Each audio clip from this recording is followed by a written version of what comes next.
Thank you, Karis. So Karis, it's so my pleasure to welcome you to this time here with IMAW Week. And I'm absolutely fascinated by your practice, your specialty practice in mediation. And I can't wait for the world to hear, the people that are here now. And then it's being recorded. So we're going to go ahead and be able to post this where anyone can just click, and you can use it as well to educate people how you want to. So I'm going to say thank you so much. I can't wait to hear what you have to talk about and how you can educate us. And I'm going to hand you the floor. So please, when you're ready, let's get started. Okay, well, thank you very much, Kathleen. And I want to just thank you for having me. And it's such an honor to be part of this week, and to the people here listening live and anyone watching later. I hope that the next hour proves insightful, and I hope you learn something, and I really hope you have some practical tools you can take away and use in your own practice. So I will introduce myself, since Kathleen, that's always an exciting thing. So my name is Karis Nafte, and I am a pet custody specialist. So the title of this talk, as you read in the paper, was When the Custody Decision Doesn't Suit the Dog. So today I'm going to talk to you about pet custody, and specifically insights into how divorce affects dogs. So the lecture here today, I'm not here giving you legal advice. My job is not to educate you about the laws around animals, because they're different in every state, they're slightly different in every country, and there's also sort of a culture of realities of dogs in every little pocket of the world. So that's not my goal today. And I'm also not here to give you necessarily tips on being a better mediator. I am here specifically to talk to you about dogs themselves, the behavior of dogs and how divorce affects them, so that when you do have a case, when you have a dog, or well, people divorcing with a dog, you can be more helpful to those people and ultimately to the dog, because they don't really have a voice for themselves. So that's a bit of context of what we're going to do today. I'm going to give a nice, I'm going to try to do an overview of the work that I do and the things that I teach. I do a lot of online longer pet custody courses where we go into all of these topics in a lot more detail. But as I said, we're going to give you a nice little overview, sort of a jump on the lily pad with the frog of how this all works. So I'd like to start by giving you some background on myself for context, so you know where I'm coming from in giving this lecture. So I have been working with dogs as an animal behaviorist and a dog trainer for about 27 years. I grew up in Oregon, and that's where I learned, that's where I studied dog behavior and animal training. And I've been really fortunate in my career with dogs. I have worked sort of kind of everything you can imagine. So like I said at the beginning, I've taught a few thousand puppies in puppy school, and I've taught their owners.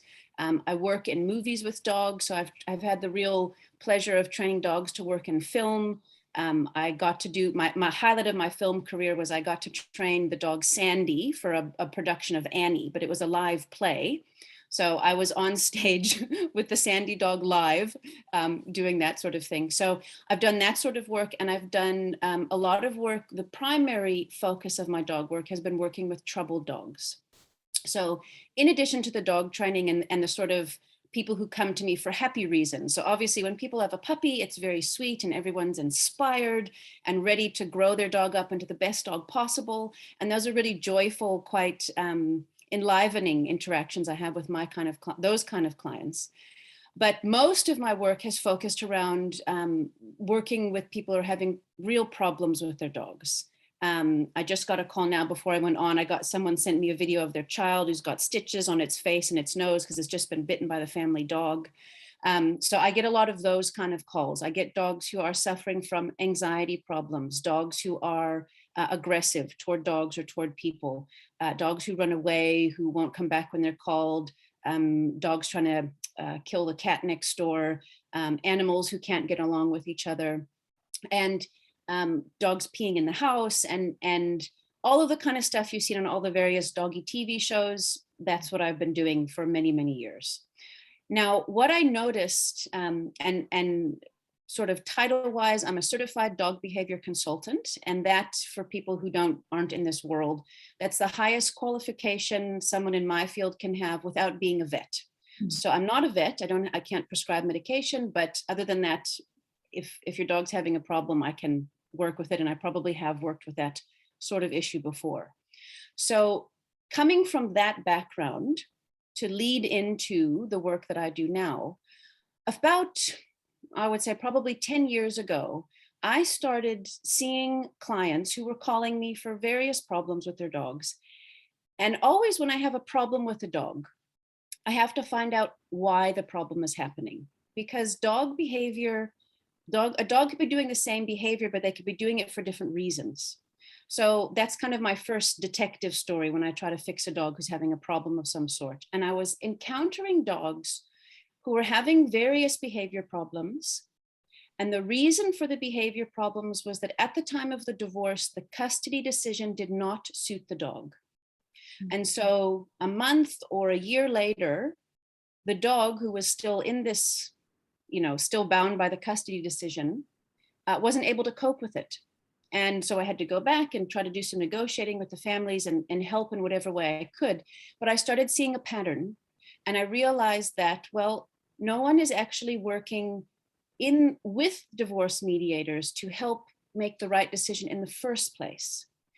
And the interesting, how life's always interesting. My mom was a divorce mediator. So I grew up in a household where divorce mediation was the talk of the dinner table. So I was very familiar with what it meant to be a neutral person and negotiating. And that was just sort of the language I spoke with my parents. So I spoke to my mom and I said, Mom, what happens when people are getting a divorce? What are the mediators? Have the mediators been educated about dogs like they are about children? And she said, well, no, not really.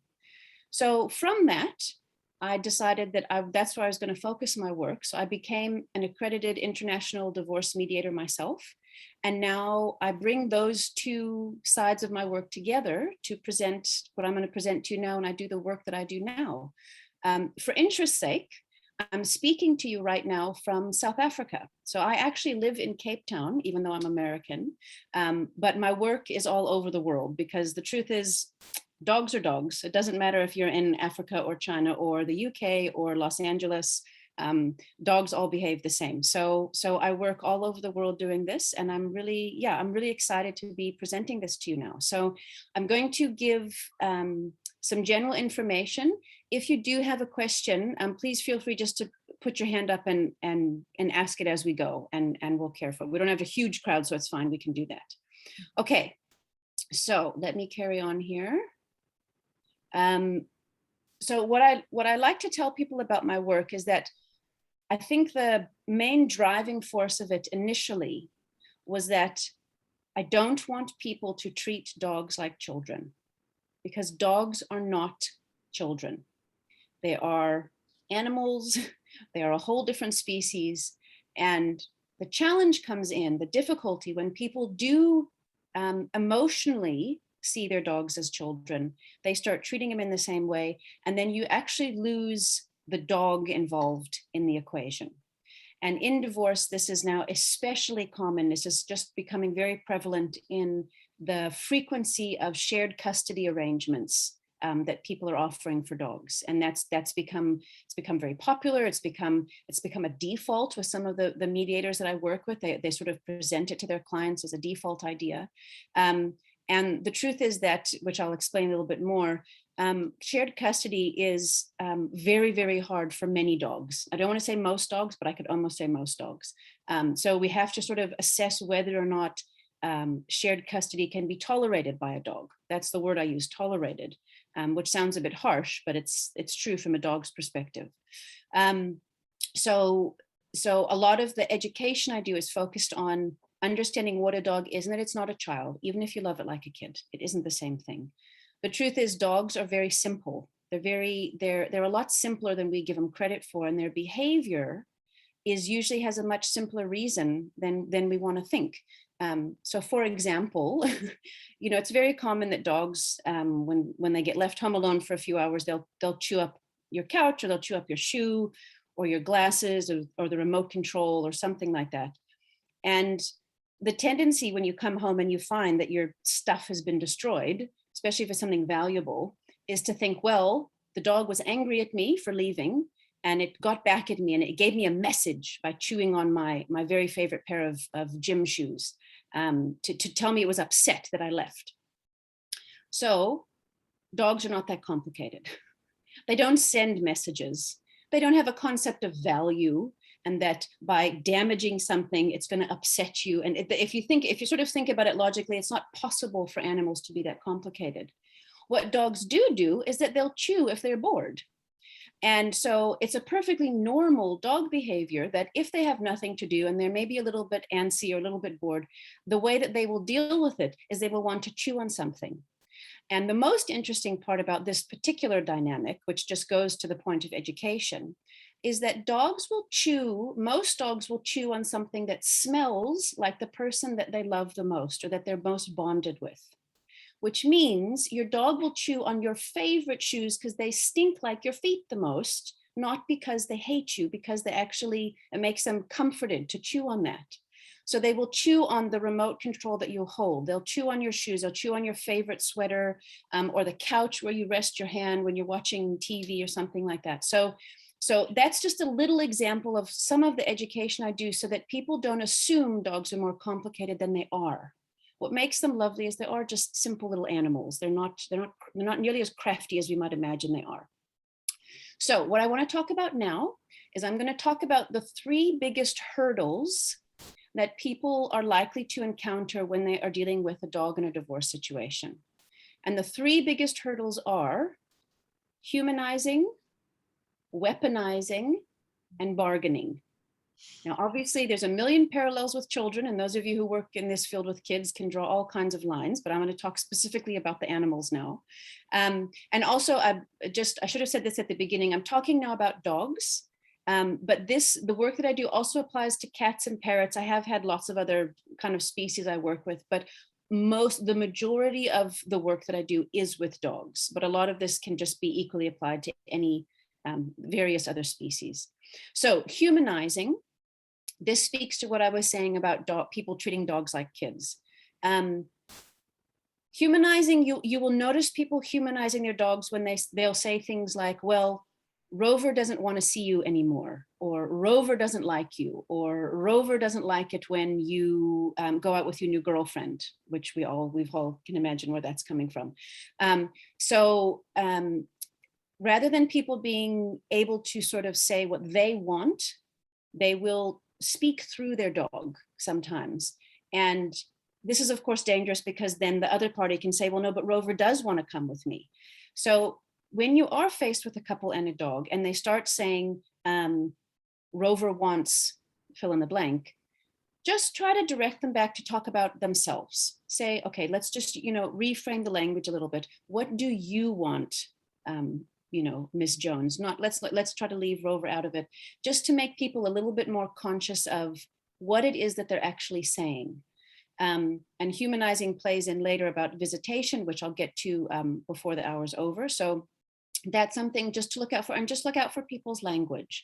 When they talk about the dog being too sad, or the dog being too angry, or the dog being too confused, those things might be true, but more likely it's just the person talking about themselves. And it's just much more helpful if they can talk about their own emotions rather than putting on the dog like a sweater. Now, the second hurdle is weaponizing. So obviously, no one knows you better than your spouse, even your soon-to-be ex-spouse. And what I often encounter with people is that, let's say party A knows that the dog is the most important thing to party B. And party B might be the kind of person who doesn't care. They'll give up the house, they'll give up the car, the bank accounts, they just want the dog. If party A knows this, it's very easy for the dog to become a threat that is looming over all of the negotiations of a divorce. And it's something that people use to feel powerless, or they'll start, they might start giving up too much in an attempt to play nice and try to keep the dog. I had one interesting story. I had a couple, and there was a small dog involved, and I'll call this person Sarah. Sarah really wanted to keep the dog, and she was willing to give, let's call him Bob, her late father's vintage record collection in an attempt to, as a bargaining, kind of a weaponizing bargaining tool to keep the dog. And I had to speak to her, and I had to sort of put it in context that she's prepared to give up kind of the main memory of her late father in an attempt to keep the dog. And the slimy thing that was happening was that that's really what Bob wanted, and he was using the dog to try to get that. So we resolved it in that she was able to keep the dog, and she made some other trade-offs with him. But if the point of this particular idea of weaponizing is that if you pick up that the dog is a huge issue, the best thing to do is to deal with the dog as very early in the divorce negotiations. So when you do interview your clients and you get a history of things, or not a history, but you're going through everything you have to go through. If they have an animal, address it as soon as possible. It doesn't have to be the first thing that you do, but don't leave it hanging, because some people are so scared of bringing it up, they won't even bring it up, and they just don't even want to deal with it. But either way, it like the threat of losing the dog can cloud everything and actually affect things in a huge way. Very often children are brought up quite quickly because that's a huge, big issue. But for people, if their dog emotionally is their child, even if the dog isn't a kid, I know in their hearts it might be, it's much more effective if it can be dealt with, and it can also give people a sense of success if they can find a way forward with it. Now, the third issue, the third hurdle that I like to call it, is bargaining. And bargaining is similar to weaponizing, but it's right out in the open. So, you'll get, someone saying, okay, fine, you keep the dog, but I want the truck. Or, insert the valuable item. And bargaining can be a little bit dangerous if it's used in a vindictive way, but bargaining can actually also be quite helpful if it is just right out there in the open. And generally, as a rule of thumb, if someone is willing to, give up the dog so they can keep the truck, as in this example, the person who wants the truck should not keep the dog. Obviously, the other person should be the one to keep it if they're that willing to give it up. So if that's happening, and if that's the direction of the conversation, then go with it. And for the sake of the dog, try to get the dog with the person who's not willing to swap it out for an automobile. The main reason why I do this work is that I want dogs to end up in the right place. And I care about all the people I work with, absolutely. But my real, and I tell people that I work with, it's like I'm on the side of the dog. I am a mediator, but I kind of wear two hats when I do work with my own clients, that I will tell you what I think as a dog behaviorist, if the proposal is going to be suitable or not for the dog. So when I work with my own clients, I don't do the whole divorce. So I just get brought in as an outside expert. So if the dog is complicated, or if the people just want good clarity, I will come in as an outside expert to wrangle with that issue specifically. So I'm going to now give you a list of questions to spark some ideas about when you do have a dog. So part of the problem is when someone comes to you with a dog, it's like, well, now what? And the default question people seem to go to is, well, who's got the biggest yard? They should probably keep the dog.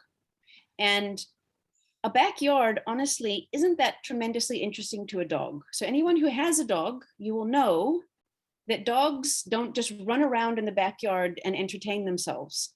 They go and they use the yard to make a poo and a pee, and they might bark at a bird, and then they want you to go play with them. They don't use a yard in the way we imagine, in the sense that they're just happy having a yard. So obviously a yard is important to a dog, but there's more factors that are more important to it. So when you, so I'm going to give you a list of questions to ask, and I can email these to anyone who wants, or if you want to take some notes. So the place to start is, how old is the dog? Because the older a dog is, the harder change is for a dog. When it comes to a dog who's an elderly, a sweet old thing, the idea of shared custody is not really fair on a dog who is elderly. The challenge, of course, is if the couple has had this dog its whole life, they might be very reluctant to give it up. One of them might be reluctant to give it up, but that you got to factor that in regardless. So how old is the dog? What sort of breed is the dog? And in the course that I do, I go into a lot of detail about the specific breeds of dogs and what the different breeds mean in terms of what home they should go to, or shared custody, or things to ask. But what you're mostly looking for is the energy level of the dog. So obviously a dog that is a husky or a border collie that needs to run a lot is very different to a basset hound that just needs to toddle around the block and they're fine.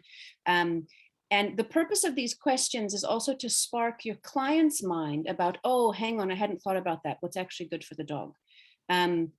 What's also important with breeds of dogs is, for example, dachshunds, little sausage dogs. Some of you might know this, but they struggle with stairs often. They often end up getting, because they've got such a funny body with their long body and their short legs, they don't always do very well with stairs. It can give them back spine problems. So if there's health problems inherent in the breed, and that's also a good question to ask, that's also something to factor in. Another question to ask is, how well does this dog cope with change? So if you've moved, was the dog stressed? Has this dog had a very stressful life? Has its life been, just really easy and lovely, and it's a very easygoing dog? So that's a good question. Another good question to ask is, does your dog enjoy strangers? Is it very well socialized? And now, as I'm sure all of you are familiar with, in this pandemic, post sort of middle of pandemic world we're living in, half the dogs I see now, or people call me for behavior help, are having social anxiety problems with their dogs. So dogs are not used to people because they were either bought during lockdown, or they didn't get to do their normal socializing activities, and they don't like people they don't know. And this is again important depending on where the dog might be living or what its future holds, is like, is this the kind of dog that just wants to sit at home with one person, or does it love people? Does it want to go to picnics and go to dog parks and all that sort of stuff? Another question to ask is, how much exercise is Rover used to? Does Rover get a 2-hour run 4 times a week? Does he get a walk around the block? Does he go to doggy daycare all the time? But what has his routine been thus far? I've had many clients where, I'll generalize it just for the sake of this conversation, where the dad was the one who walked the dogs and mom fed the dogs. Mom kind of kept the home going, but every evening dad comes home from work and takes the dogs for a walk. And that's a very tricky thing, because the dogs love both people, but they fill different roles. And that's why finding out how much exercise the dog is accustomed to is quite important. And to go back to my example earlier about chewing up your shoes or chewing up the couch, and it's a larger conversation that I can do in the scope of this talk, but basically, if your dog is chewing up a lot of stuff, or digging or barking or running away, it's bored. Dogs kind of have 4 options available to them if they're not getting enough exercise. It's chewing, digging, barking, and running. So if it's doing any one of those 4 activities too much, you, the owner, is not meeting the need of that dog. And it's a simple thing. It's not the dog giving you a message. It's the dog going, well, you didn't take me for a walk, so I got to do something with my excitement. Another question to ask is this dog a rescue dog? And has there been a lot of trauma in its past? And that's relevant because, for a few reasons. So if a dog has had a lot of trauma in its past, if it's been abused, if it's been in situations where people have been inconsistent and unkind to it, those dogs are so sensitive to people being upset.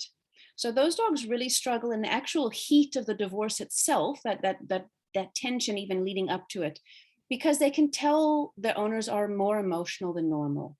And what will happen for those particular dogs is they will go into their personal version of survival mode. So for some dogs, they will become aggressive and snappy if people try to touch them. For some dogs, they'll go and try to hide in the shower, in the closet, and kind of the whole range and rainbow of things. However, to be slightly unpolitically correct, so just forgive me for a moment, it's very, very in vogue to get a rescue dog. And rescue dog means a lot of things. So a rescue dog, if you adopted the dog as a puppy and it was born in a shelter and its whole life has been actually fine, if its mom had enough food and it was loved by shelter staff, Even though, yes, it is a rescue, maybe you didn't purchase the dog, behavior-wise, that's just like, that dog isn't gonna have rescue dog problems. So the dogs, when we say, is this a rescue? The question is more relevant of, did you adopt it off the street in Bali and it had to fend for itself and had 7 litters of puppies and its life's been really, really rough? Or has its life actually been fine and you didn't pay for it? So it's good to ask questions in terms of a rescue dog. How old was it when you got it? Where did it come from? What was its past like? And how was its sort of weaving into the house? Was it a smooth transition? Did the dog develop separation anxiety? And again, even as a mediator, you don't have to be an expert in these. You don't have to understand in depth why that happens, but the idea is to trigger the concepts in the mind of the people that you're working with. And hopefully, as we know from mediation, when the parties come up with the solutions themselves, obviously they're more likely to stick to it and it's more likely to feel better. So that's the purpose of these questions, is to try to hopefully kind of push out of them the right decision for the dog. So another question to ask is, are there any current behavioral issues? So does the dogs have like separation problems? Are you working with a trainer or a behaviorist of any sort? Did it have behavior issues in the past? Because if it did have behavior problems in the past, it's very likely that any time of transition, those same issues will bubble right back up to the surface. So if one of the parties, I've had clients, for example, the dogs had a behavior problem, and while the couple was still together, the one party realized it was a problem and was very proactive and, took the dog to address the issue. And the other party just thought it was not an issue and a waste of money and a waste of time. So in those kind of dynamics, because the behavior issue is likely to, even if it's a milder form, it'll almost always come back. That dog might need to go with the person who worked with the issue the first time and kind of understands how to navigate it. So that's a good question. And then another important question is, are there any current medical problems? Does your dog have diabetes? Like I mentioned earlier with sausage dogs, does your dog have slippery patellas, which is a kneecap that pops out of joint? Whatever it is, they'll know what they have. And then who's prepared to actually attend to and meet those medical issues and deal with them. And as an aside, which hopefully I'll have time to mention about, one of the things also in coming up with an agreement for the dog, if the parties have, I always recommend people to get medical insurance for their dogs, pet insurance, because as dogs age, stuff happens. So it's a good thing to also kind of plug into the financial agreement going forward. So those are just some basic questions to help spark some good ideas between your clients. And another last question that's helpful to ask is, how has your dog dealt with you fighting with each other? What does your dog do? How does your dog react to people being angry? And dogs are so sweet. I mean, some dogs, if people are fighting, they will come and try to come between you and bring you a tennis ball to try to make you feel better. If it's a golden retriever. And then of course, if it, like I said, a dog who's had some trauma in its life, they will likely run away, or they might snap at you because they might assume you're going to hurt them, because that's what emotional people have done in the past. So those are some good questions. Okay, now take a breath. We're changing track to shared custody. And this is a really big, complicated topic. And what I'm giving you here is a good overview of it, of my perspective on it as a dog psychology expert. And it is a very tricky question, because obviously you can't only meet the needs of the dogs, because there is the human factor involved. But these are just some good points to think about when you're considering it. So the hard truth of it is that shared custody should not be considered a default. And I know people want that, and I know that, and usually once people understand a little bit, then they can shift their mind about it. As I said earlier, the question to ask is, let's see if this dog can tolerate shared custody. As far as dogs being simple animals, not as complicated as a child, one of the hardest things for people to understand is that dogs can actually say goodbye to someone that they've grown up with and that they've loved and they've spent their whole life with. They really can, and they can be fine with it.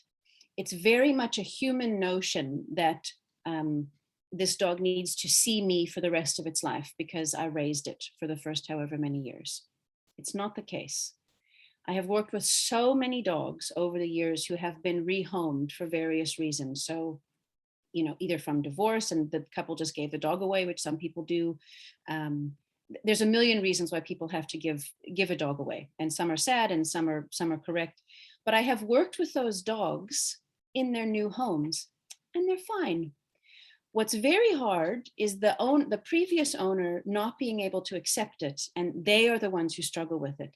But dogs normally, in a time of transition, they take about 3 days and they kind of shake it off, and then they're actually okay, provided the situation they're in is okay, obviously, that's sort of a given. They can shift and groove with things much easier than we imagine they can. What's very hard for dogs is random visits from the ex, because then they never get a chance to say goodbye. So I'm going to talk about shared custody, and then I'm going to circle back to visitation. So like I said, don't, in your own practice, don't even, I wouldn't even honestly suggest it to people necessarily. If they come in with it as their idea, it's okay, let's see if the dog can handle it. But don't offer it as sort of a panacea to make everybody feel better, like no one has to say goodbye to the dog, because it isn't fair on the animals. So shared custody, it can work sometimes. So I'm not saying it can't work all the time. So I'm going to first give you the dogs that are most likely to cope well with shared custody. Okay, so the best kind of dogs for a shared custody solution are very easygoing dogs who are like really robust and nothing bothers them. So they're the kind of dog that, if people are watching a sports game and people scream and shout and get excited, the dog thinks it's kind of funny. They don't run away. They're the kind of dog that when you travel or when you have visitors or you go to new places, they're very, very curious. Dogs kind of have one of two tracks that they grow into as adults. They either become suspicious or curious of new things. And you can see that when they go to a new place. That's like, oh, that's a suspicious one, that's a curious one.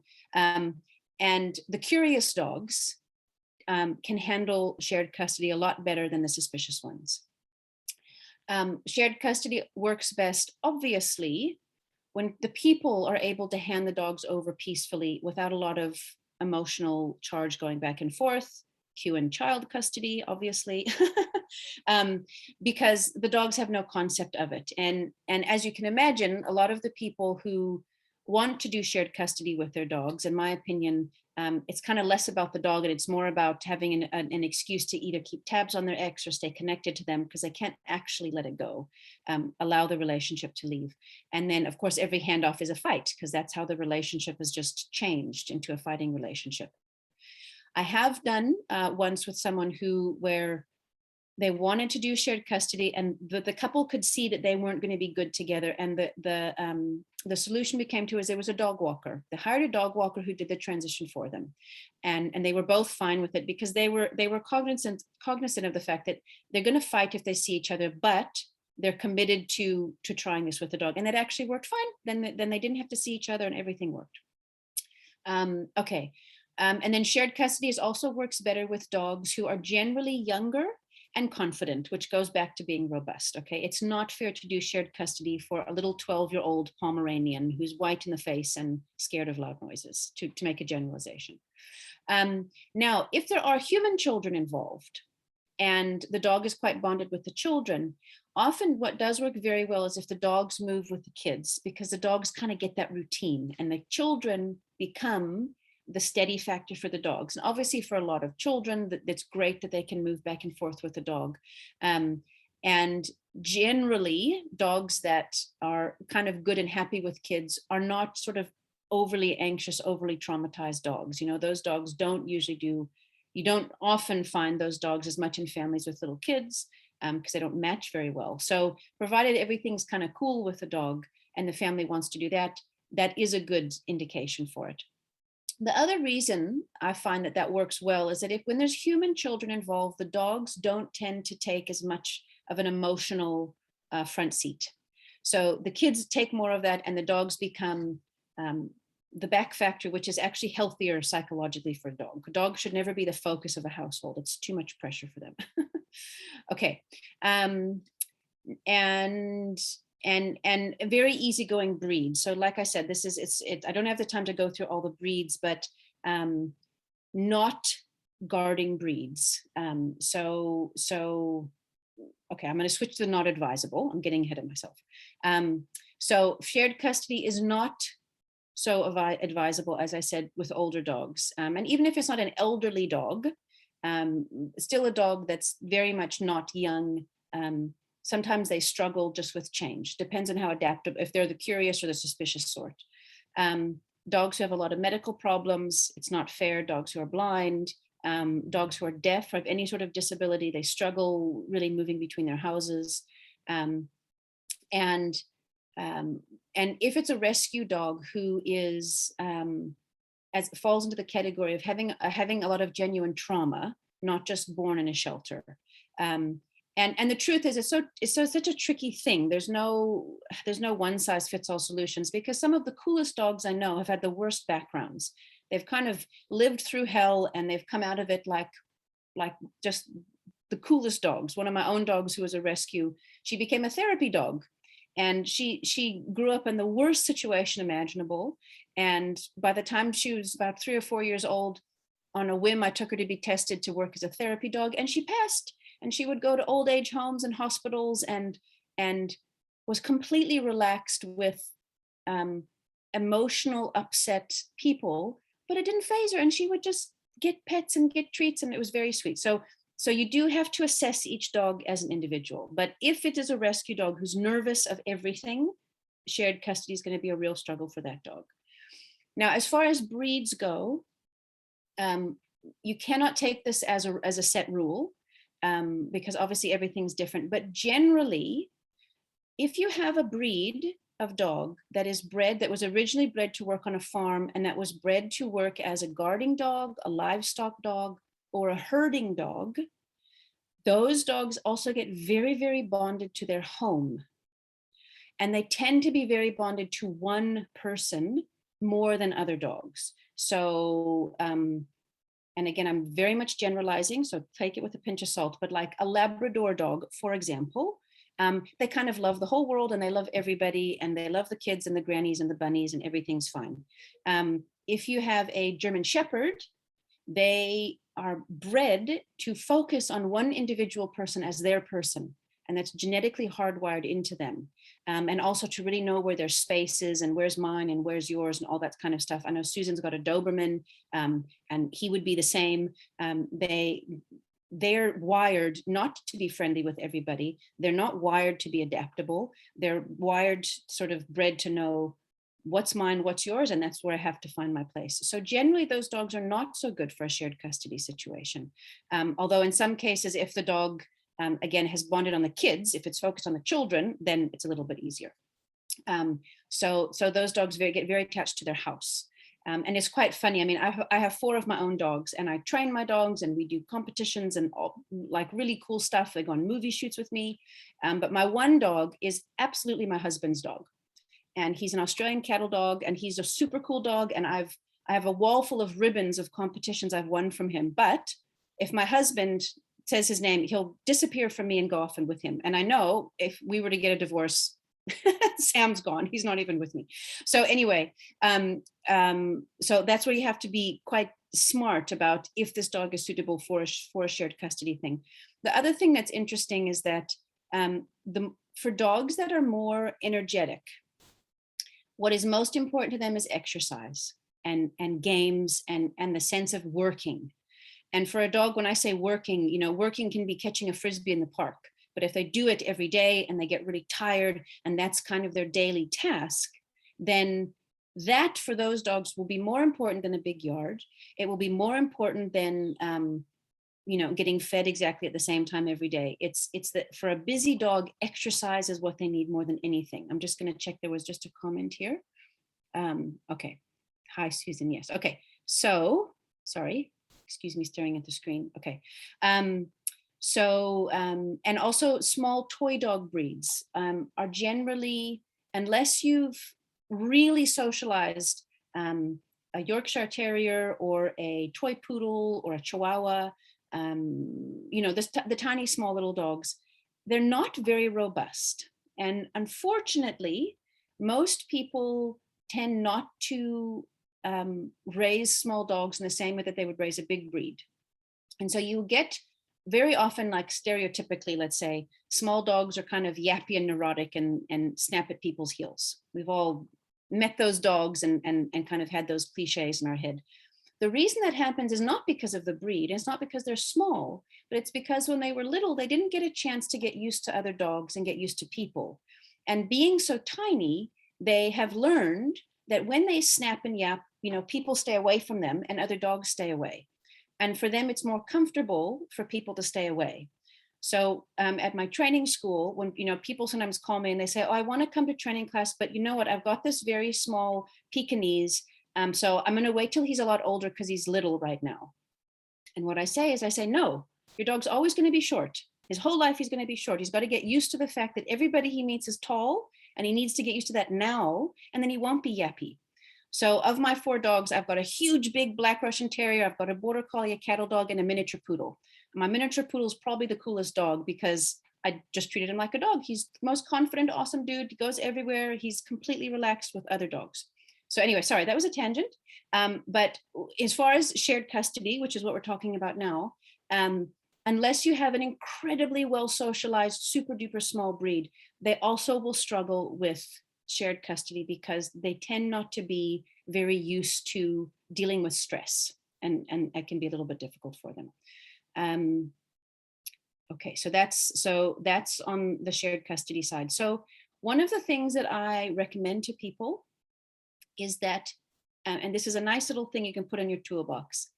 If the couple is intent on doing shared custody, see if they would be open to trying it first as a temporary arrangement, and that they will check back in either 3 months or 6 months. Because some dogs really don't cope with it, but people won't believe you, or they'll be intent on it anyway. But for people who really do love their dogs, if the dog after, let's say, 3 months is obviously not handling the situation, then things will have to be renegotiated about who gets sole custody of the dog. But that is a nice way to allow, first of all, for some of the emotions to die down, because I have had people where after 3 months, one of the people has either gotten into a new relationship or they've just realized they don't want to stay interacting with their ex all the time and they're prepared to let the dog go. I had someone once where the dog didn't like kids, and then this person got into a relationship with someone with kids, and so that was a given. So that person let the dog go back with the ex. So sometimes that the shared custody, if you give it 3 or 6 months, then people are actually happy to renegotiate because the emotions are not so hot. And sometimes the dogs are very clearly stressed, and they're showing that. And then sometimes it's fine. So that's a nice way to work around shared custody if the people are willing to do that. Now, in terms of stress that dogs do experience, I have on my website a signs of stress article. It's on the media page, and I've listed the 12 signs of stress that you can look for in a dog. There's 6 short-term signs and 6 long-term signs. Can I put, put my website in the chat. Hold on, I'm going to just do it quickly, and then you can see it. Yeah, Karis, please do put that in the chat right now, and add your email as well so people can reach out and get those pointer tips that you were talking about earlier, your list. Is that all right with you? Yes, yeah, that's fine. Yeah. Oh, and if anyone, and if anybody is interested in, I'm doing my next pet custody course in January, starting on the 19th. So if anyone is curious, there's a form on the website you can just fill in to get more information about it. It's and I can send you more details if because we go into all this in a lot more depth there. And Karis, so, you know, because you have a hard stop, you've got 10 minutes before it's okay, 5 cool. At the end, to the end. Got it. Okay. Thank you. So I'm not going to talk about the signs of stress then, because I've just got a few minutes. because it's on the website. But you can find it there, and you're welcome to share that with your clients. It's up, anyone can access it, because it's, again, nice for people to be empowered to sort of look for it themselves. As far as the signs of stress go, that might be a situation where you need to get an external behaviorist who's nearby to kind of come in and be an outside eye on the dog. I'm currently doing a whole course for behaviorists on divorce, so I can have a team of behaviorists ready to who understand these concepts a little bit more. But look at it and you can see it there. So that's a nice way to deal with shared custody. So I want to go back to what I said earlier about visits with the dog. So in my opinion, I mean, this is a hard word to use, but it's a little bit cruel to allow the ex to come in and to sort of be okay with random visits dropping in to see the dog. There are some dogs who won't be as affected by it, but generally, what's probably the most stressful thing for a dog in a divorce situation is, okay, I'm moving in with my dad, and the dog settles, they've moved house, they've got a routine, and then, 3 weeks later, my mom shows up, and it's a very emotional reunion. Of course it's going to be. And of course the dog in that moment is going to be manic and over the moon to see mom, who I haven't seen for a while. This does not mean the dog's been sitting at the door for 3 weeks waiting for the visit. It's just that that's how dogs greet someone they know. It's like fireworks and Christmas and oh my gosh, and it's the most exciting thing. It's hard for the people involved because the excitement of that greeting is likely to make dad feel guilty and mom feel guilty, and then it gets very emotional. And then those heavy emotions are so stressful for the dog because they don't know what's wrong. They don't understand why you're upset. They certainly know you're upset. They don't know why. And then dogs try to mimic that sort of upset feeling. So, and I know this is a hard thing to explain to people, but the random visits are not fair from almost all dogs.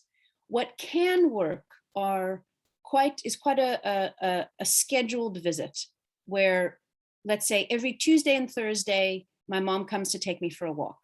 So I had a client who, it was a couple, they had 2 golden retrievers, and the ex-wife got custody of the dogs. And what they wanted to do, and they just got my advice, is that the dad still wanted to walk the dogs twice a week. This was the Tuesday, Thursday. And I said, that's fine. If you stick to it, the dogs get used to that rhythm. That's not random. And I said, what will happen is that the first 3 weeks, the 2 or 3 weeks, the dogs will be pretty edgy. And every time a car pulls up, they'll wonder if it's dad. And every time the doorbell rings, they're going to wonder if it's dad coming for the walk. But if you can just give it some time, they'll actually settle. And they've settled beautifully. Like they kind of get it, and dad comes. And then it's not this totally insane emotional thing whenever he comes. So scheduled visits are okay. Random visits are not so okay. And obviously, if someone just has shared custody, that really is okay. The dog will not, except in a very unusual, odd case, they don't spend their life looking at the door waiting for you to come home. I know we want to think they do, but they don't. Dogs are pretty like in the moment and want to play ball and do their own thing. So those are just some tips that maybe hopefully you can convey to people. There is also, like I said, there's lots of that stuff on my website that you can do it. And there's a last thing for my last 2 minutes. What I just want to talk about is what's nice and I think quite kind to put into divorce agreements when there is a dog is that there is an end of life plan. You've got to remember, dogs don't live very long. So even if you've got a puppy, 10 or 15 years, the dog won't be with you anymore. So if there is a shared custody arrangement, there has to be an agreed on point when that shared custody is going to stop, when the dog is too old. And the easiest thing is to get the parties to, agree to let a vet be part of that decision or something when Rover's too old to cope with this backing and forthing. And I think if one person gets sole custody, it's very kind to put in the agreement that your ex they'll let each other know if the dog is terminally ill, or when the dog dies, or if the dog's near the end, if they want to say goodbye to it. And also it's very important to put, unless the ex doesn't want the dog, but to put in the agreement that if the person getting sole custody of the dog doesn't want to keep it, that the ex gets first option. I had someone, it wasn't a client of mine, the husband called me, the ex-husband. The wife put the dog down rather than give it back to her ex because she was so angry. And she had to move to an apartment, And she didn't even occur to ask her ex or offer it. And he found out through the grapevine that she just put the dog to sleep. He was devastated. And I had another client a couple of months ago where she had sole custody and she moved to a different country. And rather than give the dog to her ex-husband, she gave it back to the breeder and signed a contract. Another breeder owns the dog, doesn't have to give it back. So, so for those kind of reasons, if it's appropriate, it's kind to put that into the agreement. It tends to calm people down, kind of know there is some connection to it at the end.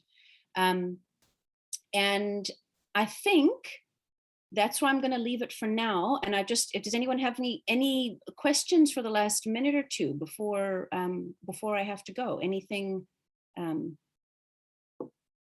If you don't, that's okay. So go ahead and just unmic yourselves while I'm talking to Karis. Karis, thank you so much. As you know, I bring experts to my mediation table, and I will be so happy to reach out to you if needed.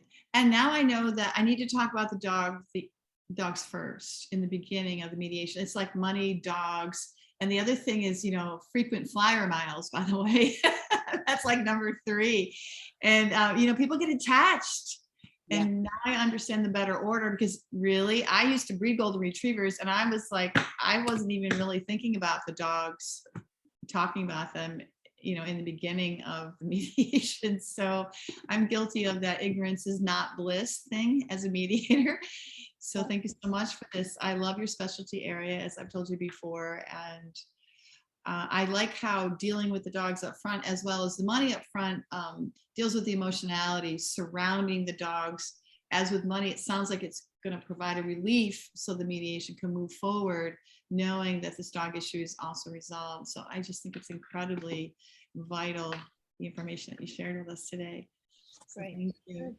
Anyone else, please unvideo yourself or pipe up with a question. And thanks, Giselle. That's she said, a fabulous talk. You covered so much so quickly. Good. I tried to do, like I said, I was condensing everything. I was like, what's the most important? Because there's lots and lots to talk about. So it's good. Hello, Bonnie. Hello. Hello. So, Karis, does your work have any overlap with horses? So I was chatting to Susan about it, and I think a lot of the same. I haven't done a horse myself. I've ridden horses and worked with horses, but I haven't worked with them in a divorce. But I think in the context of it being a pet animal and not something like an income earning animal, Right. then it absolutely applies. I would love to create a horse program to go through it exactly, because there's so much overlap. Absolutely. Yeah. And it's of course tricky that the finances of the horses and the size, everything makes it complicated, but good job, Giselle. Oh, hi. Okay, Giselle, you win. You're the best. You won the whole presentation. So wait, Karis, hold on. So Karis, you see the overlap for Bonnie with horses that are pets, not horses that are working for. Right. Oh, kitties. This is my kitties who is We love asleep. kitties. Now he's caught. Yeah. Well, in Kentucky, you have to discuss horses. It's required. Yes. Yeah. It's. I think it's so. It just depends if they're considered a money earning. If they're an income generator, Right. or if it's a hobby horse, and that's where those two are not mutually exclusive, actually. Yeah. You can be a pet and a money earner. Yes. That's interesting. What do you do then? Pray. Stay married. Stay married. That's what you do. That's interesting. Giselle, what is your puppy's name? She's called Chili. She's a Bolognese. Oh, and she's bless. 15. Chili, you're 15. You look amazing. Oh, sweet. Now you see, this is not a shared custody candidate, because she's a sweet girl, and she needs her life to be she needs her retirement to be fabulous and wonderful. So she must have had some work done. Great. Bonnie, you are funny. Oh my goodness. Oh, Bonnie's the best. Hi, Bonnie. Hi. Thank you so much. As I'm joining you from London, and I just don't think there's this kind of service in the UK. You're always ahead of us in America. Well, I mean, really, guys, email me about my course. It's really, there's so much more to it. And I'm really trying to give my whole goal, I'll just finish with this, is I want to educate you, everybody, how to do this. A lot of it isn't that complicated. And if the mediators themselves and the judges who are making the decisions have just a few tools, you can make the right decisions. You don't need an expert necessarily in every case. And so the program I've developed, that's really the whole point, is I want people to leave and feel confident to deal with it themselves. And that if they're desperate, they can reach out. So yeah, so that's the idea, guys. Watch this space. There's going to be lots of pet custody mediators soon. Can we share your information with anybody that we want to, your email and then your Yes. website and your course is what course is in there, correct? Did I hear that? Yes. Yeah, Or- my course is on there. Yeah, please share it with anybody. And I haven't done it. I mean, the courses have just been for divorce professionals, but someone's asked me to make one for the general public. So I'm just going to reframe it a bit. So you can please share it with anybody. I've been doing this now for a few years, but it's only now getting traction. You know, it's like any new idea. People used to just kind of roll their eyes at me like, what are you talking about? I'm like, no, trust me, this is needed. So it's now getting a lot of traction. So your yeah, course is on your website, Karis. Is that what I'm understanding by looking at the information you put in the chat? You can find yeah, the course. it is. Yeah, it You got- says pet custody course in there, and you can read it. It lists all the stuff. And like I said, there's a place to fill in your email, and then I can just get back to you with more info if you're interested. All right. Thank And you. I'm so glad that Bonnie brought up the horses, because Karis, when we work on that, maybe we can come up with something, because the horse industry here, they're both pets and the thoroughbred industry, among other breeds. And so it would be great if we could factor that into the animals that we're addressing. I'm sensing a horse course in the works, guys. I look forward to it. Of Emails course. are flying. Thank you. The United States is asking for a horse course, please. A horse course. Of Lovely. Thank you so much. Thank you, Kathleen. course, absolutely. It was a pleasure. Good to meet everybody. Thank you for Susan for introducing us all so we could have Thank this. you. Thank you all. Thank you, Bonnie, for And making it. And thank you, Brad, our lone guy down there. I hope you're well. Brad. Hi, Brad. Brad. I actually have a mediation where the 13-year-old custody of the puppy is one of the most important points for them to discuss. So this is very, very helpful. Kind of Okay, aligns good. with my thoughts, though, that we think more about the people than about the dog. Well, send me, if you need some help, just drop me an email, Brad. Seriously, I'll give you some tips. So yeah, feel free to reach out, guys. I'm more than happy to just chat and share. So yeah, stay in touch. Thank you for Lovely. that. Okay. Karis, cool. we've got 2 minutes before you want to be out the door. What do you want to do? Oh my gosh, I don't know. If that ended on the high note. So just really stay in touch. I just share the info with anyone you can. And I'm really happy to just, if people email me all the time with questions, I'm just very happy to be connected and help and put the information out, because sometimes a little bit of information goes a long way, and it's better for the dogs in the long run. So yeah, Right. I look forward to hearing from all of you. Horses Well, too. As Whole new well. chapter. So thank you. All right, everyone, have a great rest of your day, and thank you for joining us. And the video will be available soon when IMAW decides their venue for videos. It'll be available for all to see. So I thank you all. Take care and farewell.